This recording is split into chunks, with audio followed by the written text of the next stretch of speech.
Up next on a Montana episode of Today's Wild West, we'll saddle up for a real deal roundup and branding on the Wald Ranch. You'll see the amazing work of acclaimed wagon builder Dave Engel. Culmination of a lot of years of learning. Plus, the native artists of the Custer Battlefield Trading Post. Nice and slow. And the 30th anniversary of the Quigley Shoot. It's all next on Today's Wild West. The Wild West. It's still out there. And we'll show you how to find it. This is Today's Wild West. Morning. It's an early Sunday morning in mid-June in Montana. Branding season. Neighbors are gathering at the Wald Ranch. Good, how are you? How you been? No one burns any daylight here. As the clock strikes 6, convoy of pickup trucks and horse trailers head out for the day's work, rolling through the prairie on a 2-track. Yeah, it's looking pretty good. We're soon horseback Yep, those guys should be coming over that ridge. and headed out in this 1,000-acre pasture So just kick them down into that draw with everything else. Okay. to gather the last bunch of mother cows and calves that need branding. Oh, there'll be a couple hundred pair in here. Everybody's in a good mood. Morning. And how could you not be? This rolling ranch land, about an hour southeast of Billings, is beautiful. And thanks to some recent rain, everything's green, and everyone's grateful. Is this unusual to have everything this green this time of year? Well, not so much in this country. It's more unusual to have it as dry as it's been the last few years. That's why we're so happy that it's kind of back getting the moisture like we have been, but it was kind of late, so everybody was wondering if we'd get it or not. Nate Wald and his brother Matt run their cows together on this picturesque property. A couple dozen ranchers and other friends have saddled up to help the Wald brothers gather and brand. Time-honored tradition of neighbor helping neighbor. They help us, we help them. Seeing the young kids grow up doing it, get better, and it's just fun to see everybody and their horses. It's just everything about it's good. These particular operations, you can't get your work done unless you've got 20 or 30 people at times, just like today, You can't get this work done by yourself. It's an expert crew and an interesting bunch. Eden Manuel is from Illinois. Got a job out of high school up in northern Montana working on a cattle and guest ranch, and then just qualified for in-state tuition, so I decided to stay. Brett Heggie trains horses.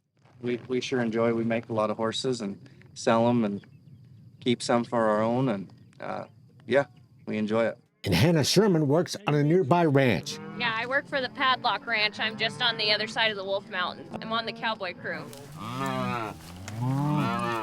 It doesn't take long for this expert crew to gather the herd, push them into a temporary corral, and get started.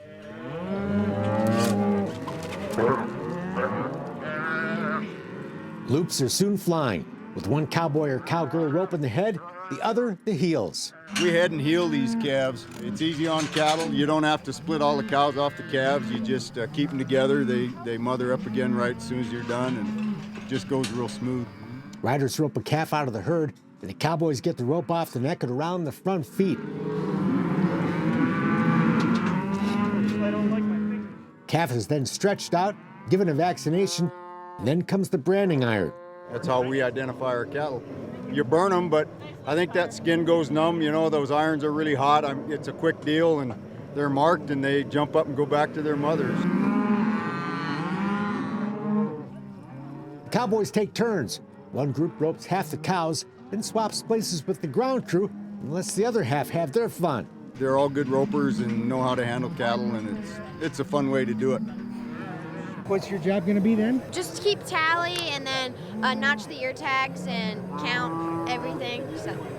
18-year-old Jill Rigler is a ranch kid, here with her dad, Ryan. Nice way to grow up, I'll bet. Yeah, very, very nice. It's definitely really lucky. Jill starts off this morning on the ground crew, but she'll get her turn horseback, and she can rope with the best of them. The young woman plans to spend her life in the saddle as a horse trainer. So what do you want to do?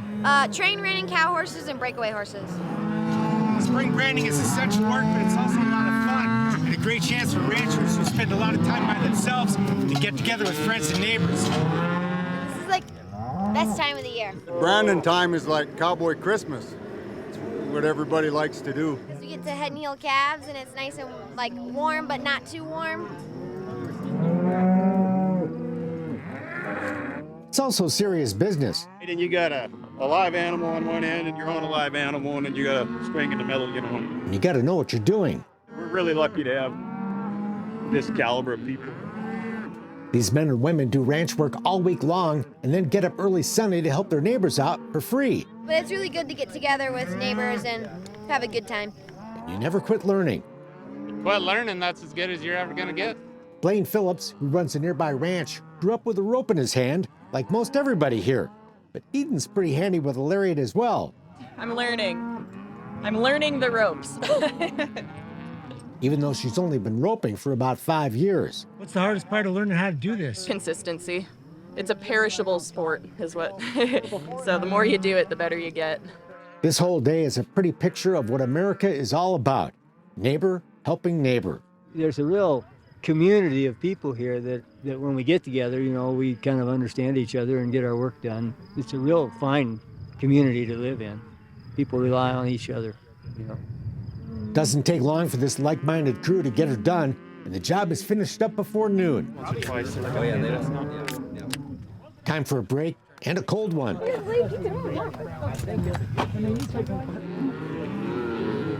The cows get kicked out, and there's one last job. Tearing down the temporary corral. That goes quick too. And later on, we'll regather at Nate's place for a nice lunch. It's a reassuring picture of what America can be, and still is, here on the Walled Ranch in Montana. Up next on today's Wild West, we'll take you to Engel's Coach Shop in Joliet, Montana, where Dave Engel can build you any kind of wagon you can think of and a wheel bigger than you are. They are an icon of the Old West. The giant 1880 20-mule team Borax freight wagons rolling again in what is now Death Valley National Park.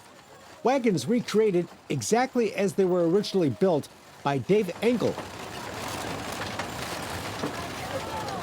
Montana craftsman who considers the massive wagons his master's thesis. That's where I've kind of put it in that category. It's a culmination of a lot of years of learning to be able to put this together. The Death Valley Conservancy, which commissioned this project, searched the country for someone who could duplicate the original but inoperable set of freight wagons that have long been displayed in the desert park. That was the convincing factor for Death Valley. A project that for Engel was simply a bigger version of what he'd been doing for decades. I was already accustomed to duplicating their style of workmanship, and that's what they were looking for. Dave grew up with horse-drawn wagons. He always had buggies around. His father's lifelong passion. He grew up in a Mennonite family. He grew up driving horses with his uncle. Just kind of a love affair that was always there. Engel was driving teams by the time he was 10, and horses were part of everything he did. We had hunted on horseback. We packed back into the Bob Marshall Wilderness on horseback. Our whole youth was on the back of a horse. But it got to be like eating ice cream 3 times a day. When I left for college, right out of high school, I had my fill of horses.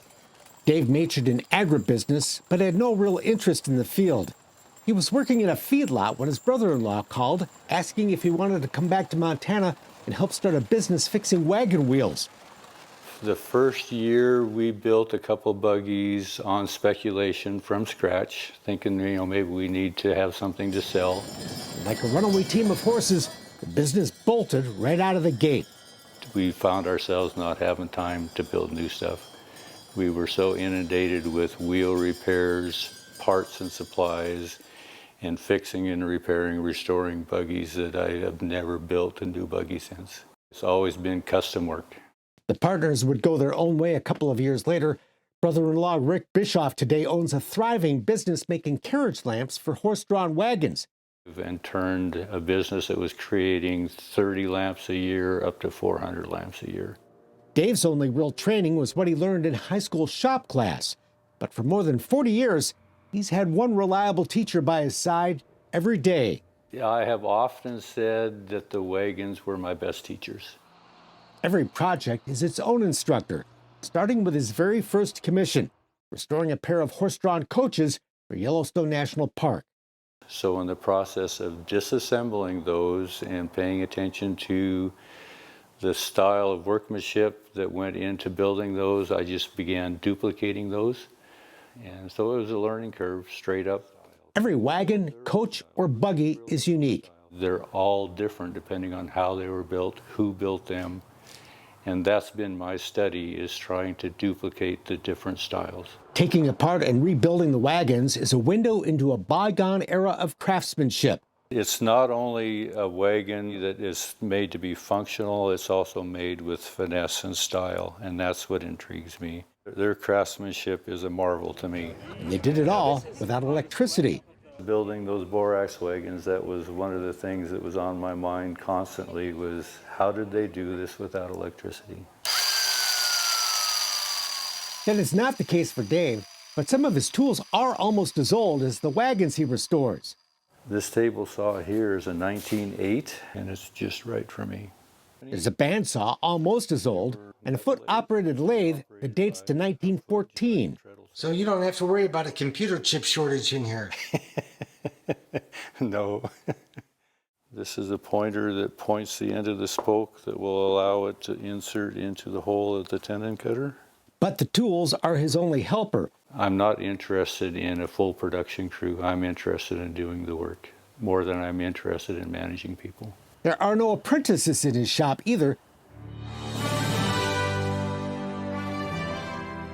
But he does have thousands of them online.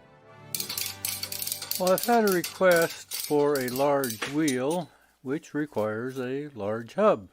Watching his many videos on his YouTube channel that began with the Death Valley Project. The request was that I would document it by video, the process, that how it was done, because there is no record of how they built the original ones.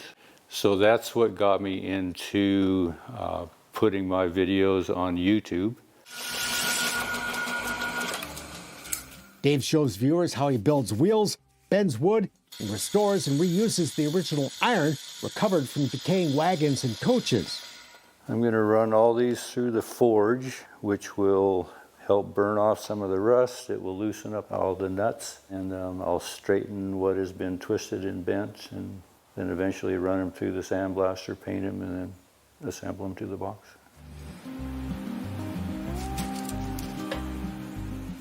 The videos draw a big crowd, one of which had more than 7 million views. It's an opportunity to actually watch how it's done as compared to reading a book.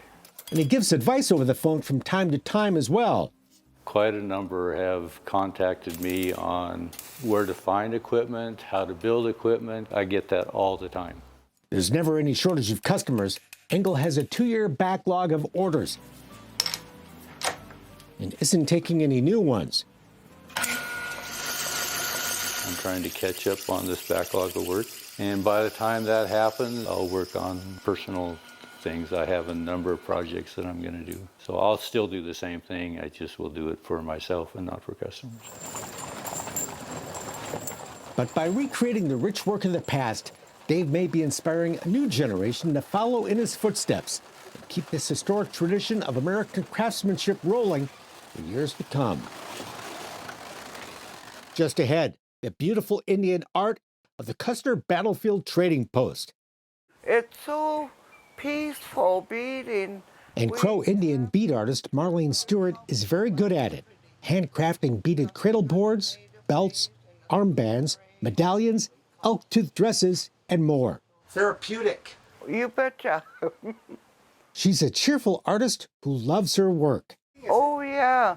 You give me a cigarette and a cup of coffee and a light, and I'll be beating away. Marlene's art is not only her joy and passion, I listen to country music, so it's going full blast. But her livelihood as well. Who's your favorite country artist? Alan Jackson, of course. And she always has a ready buyer, thanks to the Custer Battlefield Trading Post. Oh yeah, I could always depend on him. He always looked out for me. Put is like my brother, you know. He's not some stranger. He's always looking out for me. Putt is Putt Thompson, who together with his wife Jill opened the trading post here on the Crow Indian Reservation back in 1985, just across the road from the entrance to the Little Bighorn National Monument, site of Custer's legendary Last Stand. They weren't treating it as art, and it just didn't seem right because there's so many artistic people that live around here. I mean, like Marlene Stewart's work. It's just gorgeous. The Trading Post, which includes a very popular restaurant, is like a Native American art gallery. Its walls adorned with beautiful traditional war shirts, headdresses, cradle boards, paintings, and more. All for sale. Created by the area's many Crow and Cheyenne artists and other Native Americans whose work supports their family. The cottage industry is big here because of the Trading Post. I think that's one of the things that Putt and I are happiest about, that we've been able to create a store that shows the work of the Crow or the Cheyenne. Being located next door to the world-famous battlefield is the perfect magnet to attract those interested in Native art and all kinds of other cool Western merchandise displayed here, including a fabulous bookstore stocked with the seemingly endless titles on the Custer Battle and other stories of the Old West, many of which happened right in this neighborhood. It's really enjoyable to get to know the people, whether they're local people and you get to know them because of the crafts and things like that, but it's also tourists, the people that come through, because you never know who you're going to meet that day. You never know what their story is. Marlene, who speaks Crow, has great stories, like the origin of her family's tribal name, Takes the Horse. They stole them. The Pawnees come over and stole all our horses and took them to Oklahoma. And so the two braves, Crow braves, walked all the way back to Oklahoma, retrieved all the horses and brought them back. And out of the two, one was named Takes the Horse. So that's where I come from.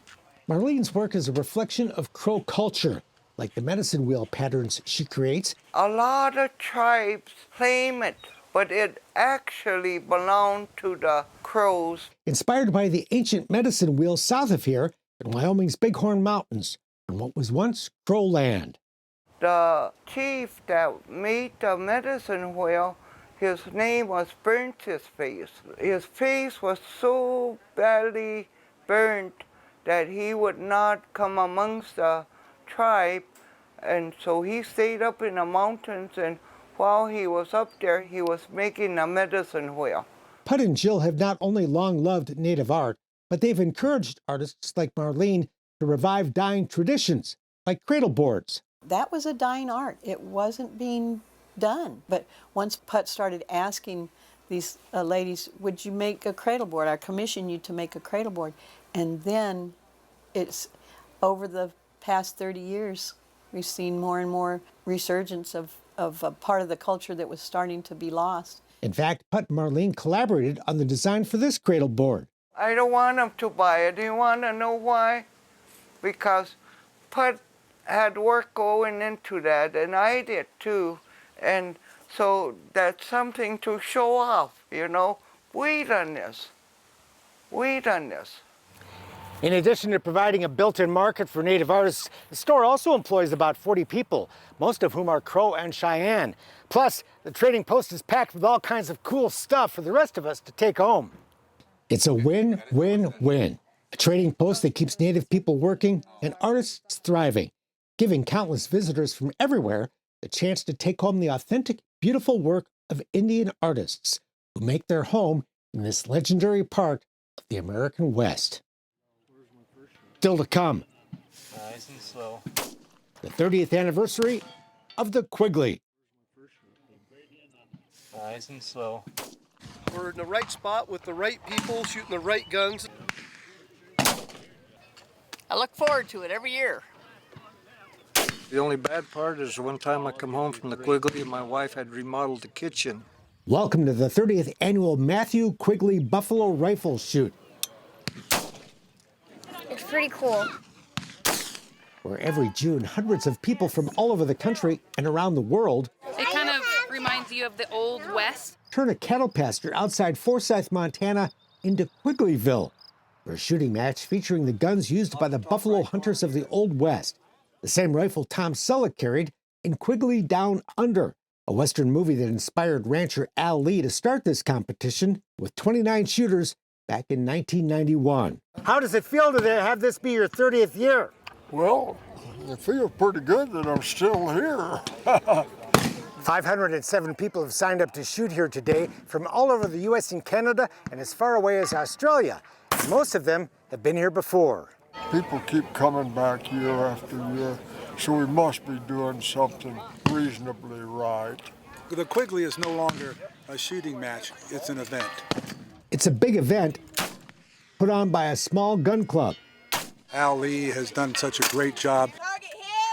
The Forsyth Rifle and Pistol Club offers a rare opportunity Call the butterfly, Hannah. many Americans don't have. A chance to fire at targets more than 800 yards away. There are very few places you can shoot this distance, and a lot of people come from populated areas that you can't shoot 800 yards. Each shooter has a spotter.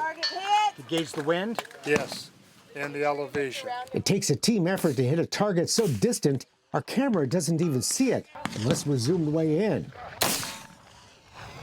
If you're watching it through a scope, you can actually watch the bullet bounce back off of the target. And hitting that distant target is an intriguing challenge that's kept John Fuller coming to the Quigley for 22 years. Well, if it was a science, it wouldn't be as much fun. It's an art. John actually won the Quigley 20 years ago with this rifle. This is a trapdoor copy of a 19th century Army officer's target rifle.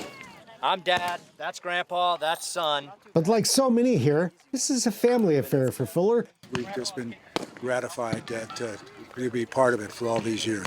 That's awesome. Good times. Love shooting again. Reese is here shooting with the Osborne family. Shade left, Boston. Boston's 14. Remember to squeeze the trigger real slow. Okay. Kyson's 12, shooting with his uncle, his granddad, and his father, Tim. Just being here together with no distractions and having fun shooting.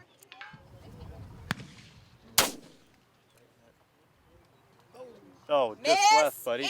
It's a great place to safely introduce the next generation to this unique shooting sport.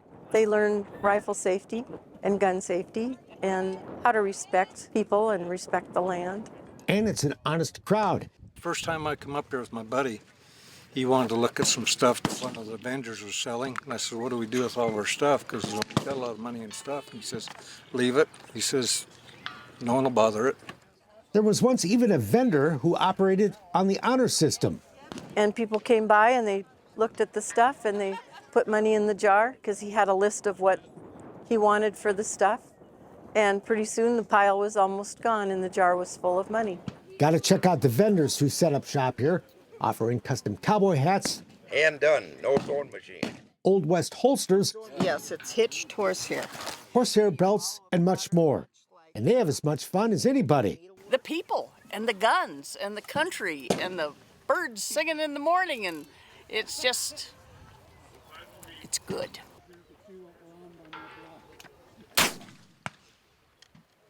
Target hit! It is a shooting competition, but even those keeping score feel the vibe of this place, renewing friendships with pals they see just once a year. Hey, buddy, you're dead on. I have a lot of the same shooters every year, so Tom has been with me for like 20. I don't know, he's shot with me for 10 years, and then he comes with a group of people, and they all hang out with me every year, so that's pretty great. How long have you had it? Oh, I don't know, 10 years or something. Safety is, of course, always number one when handling guns. Well, we have our procedures. You have to keep your muzzle on your sticks when you're on the firing line. But it's not much of an issue among this crowd. Everything goes pretty good. These people all been shooting quite a while. A gun's a tool. That's all it is. Guns are not inherently evil. At Quigley, guns are fun. It's nice getting to spend time with my dad. I really enjoy the black powder rifles, even just the smell of the powder. There's something about it. Even cherished works of art, and just as expensive. With the scope, this outfit's worth $4,000. 40 caliber, 90 grains of black powder. The shell casings alone cost $4 a piece. C Sharps donates this to a junior. But if you're lucky, you might win a rifle. The annual raffle for scholarship fund. It's awesome. It's awesome. I wish I had some more time to hang out. It's all really just a great excuse to have some fun with family and friends and make new ones. We're in the right spot with the right people, shooting the right guns at the right time of the year. Everything is perfect about Quigley. And you're invited. I highly encourage people to see this to come on out and visit us. By the way, Tom Selleck gets that invitation every year, and while he's never attended, he is a loyal supporter. The beloved star has always allowed his image to be used to promote this true Western event. Squeeze, let us surprise you. Inspired by his Western movie. That's it for now. We're back next time with more cool stuff from today's Wild West. I'm Mark Bedore. We'll see you down the trail. For more information on the people and places featured in today's Wild West, or to order show DVDs and books, visit todayswildwest.com. Funding for today's Wild West provided by the Leggett Foundation, the Chuck Wagon Trail Riders Foundation, and Monty Carroll Montgomery.